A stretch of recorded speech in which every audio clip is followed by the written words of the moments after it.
तिता केरेला। नोंथाङा तिता केरेला जानो मोजां मोनो नामा? तिता केरेलाया जानायाव एसे गोखा, बिनिखायनो गोबां सुबुंफोरा तिता केरेलाखौ जानो मोजां मोना। नाथाय नोंथाङा मिथिगौना तिता केरेलायाव मा गुन थायो? तिता केरेलायाव गोबां गुन थायो जाय जोंनि सावस्रिनि थाखाय गोबां मुलाम्फा गोनां जायो। तिता केरेलायाव ब्लाड सुगारनि थाखोखौ सामलायनायाव मदद होयो आरो ब्लाड सुगारनि बांनायखौ होबथायो। तिता केरेलायाव केल'रि आरो फाइबारनि बिबाङा गोबां, जाय लिरथाय खमायनायाव हेफाजाब होनो हागौ।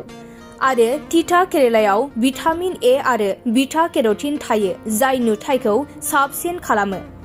लोगोसे तिता केरेलायाव गोबां फाइबार थायो, जाय कनस्टिपेशन आरो हजम जानायनिफ्राय रैखा मोननायाव मदद होयो।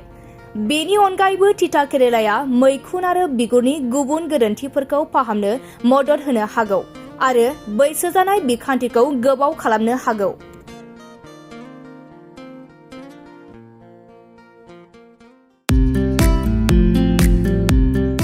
मोनसे गोजोनथाव खौरां! दतमा इउएन एकाडेमि फरायसालिया लानानै फैदों मोनसे गोजोनथाव खौरां।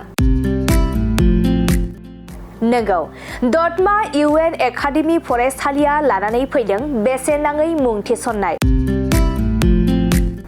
दतमा इउएन एकाडेमि फरायसालिया 2025-26 सोलोंथाइ बोसोरनि थाखाय KG1 निफ्राय थाखो 8 सिमनि थाखाय बेसेन नाङै मुं थिसननाय होगासिनो दं।